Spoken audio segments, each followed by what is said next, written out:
children, and welcome to week 18 of Draw and Paint for Life, where we're going to be looking at the work of the mastermind artist, Spanish artist, Pablo Picasso. And he's almost like too big to even put into a lesson. So what I did was pulled some things, some videos online, and put them together where he's talking about his own work, and then a small attempt to explain his life and his work to you in a video. But then another really cool thing is images of his self-portraits throughout his life, which will tell you a lot about him. So have a look at that. And then we're looking at dogs, drawing dogs. So fun. I've got like a little thing where hopefully I can teach you to draw a dog. I've taught myself to draw dogs recently, and I asked children, like, how many of you know how to draw dogs, and nobody really knew. So let's figure out like a simple way to draw dogs and be super gentle with ourselves and not expect too much and have some fun with it. So I've got a little bit of that, and then we're looking at the color Mars Black. Did you know there were different blacks? See, black pigment is created when you combine all the other pigments, and they kind of cancel each other out and make black. So depending on the proportions of the color that go in, you get different blacks. Some blacks are like yellowish blacks, and some are bluish blacks, and some are reddish blacks. So Mars Black is the color that we're looking at. It's in our paint box, and it's pretty much, I would say it's a red black. And we'll get to see what happens when you combine it with other colors. So here we go.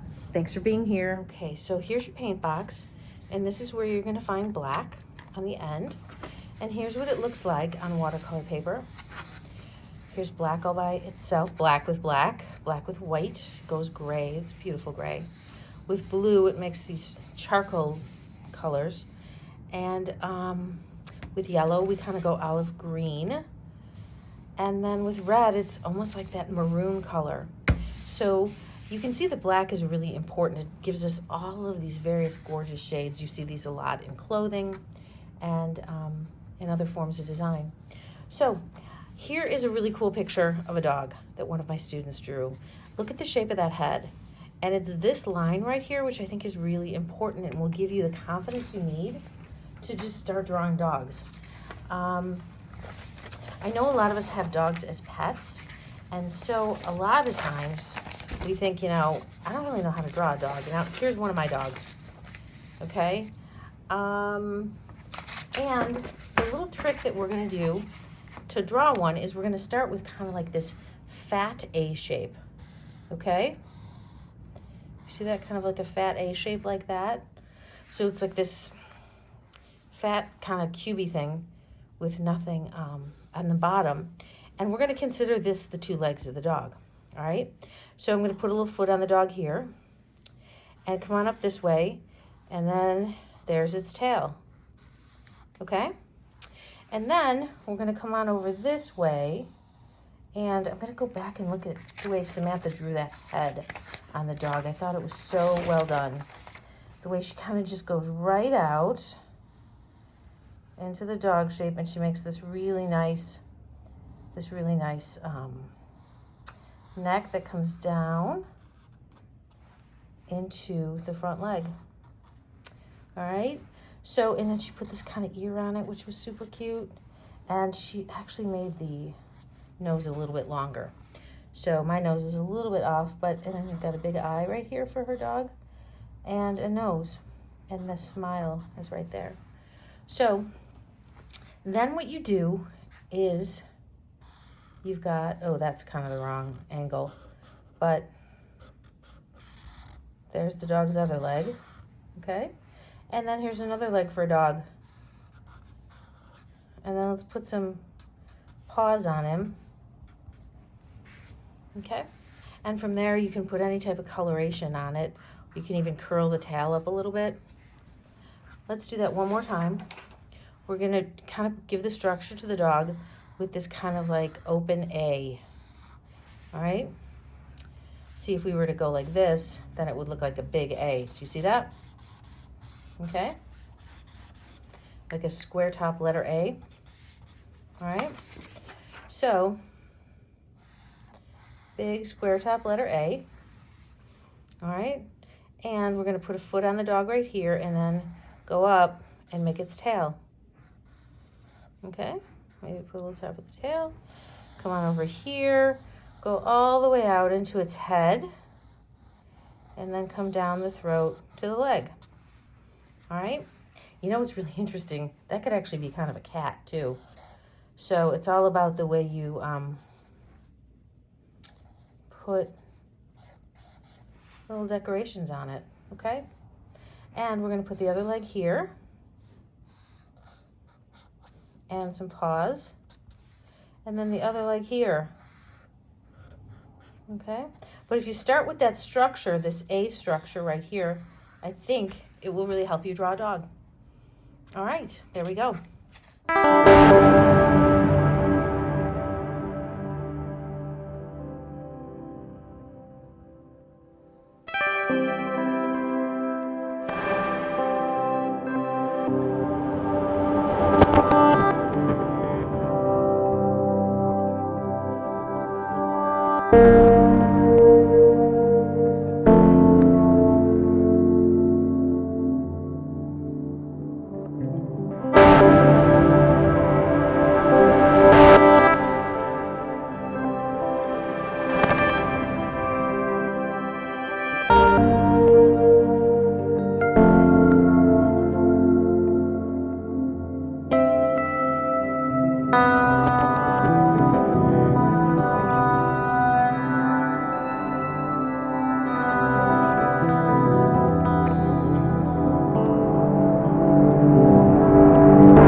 Where does genius come from?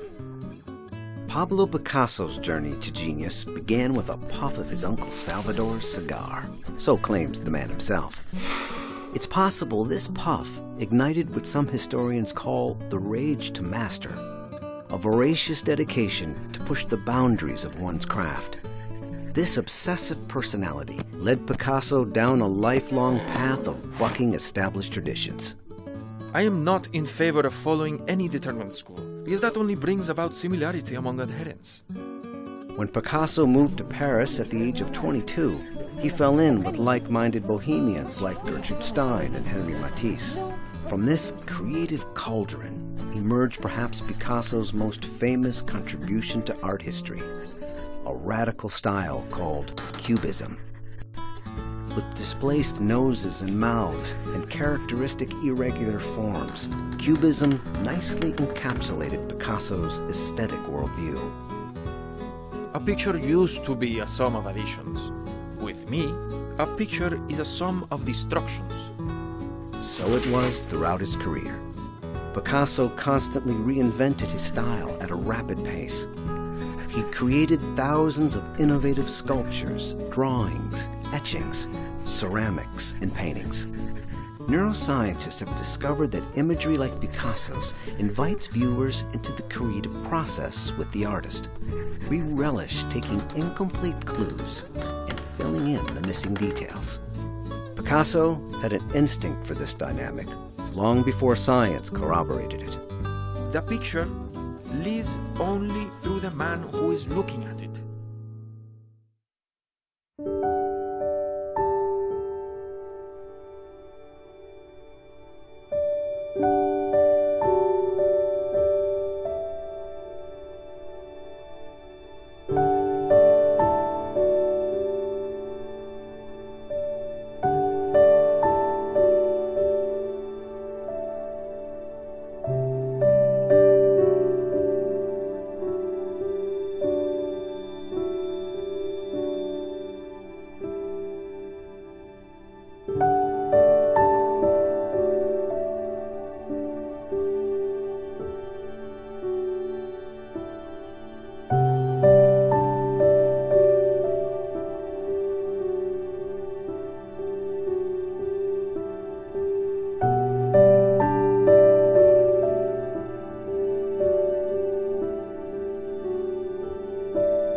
Well, I hope you enjoyed that.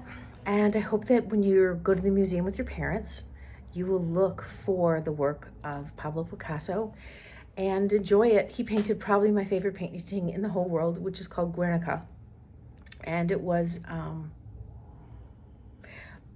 Picasso very rarely got political, but that was a statement about war and how we should not make war. We should be doing other things with our lives, like making beautiful families and making beautiful dinners, as opposed to things like war. So that museum is housed in Madrid, and if you ever go there, please ask your parents to take you and see it. It's a masterpiece, and it has a massive, gorgeous story associated with it, or surrounding the events of the Second World War. I'll see you in class. You're amazing. Keep making art. Talk to you soon. Bye, students.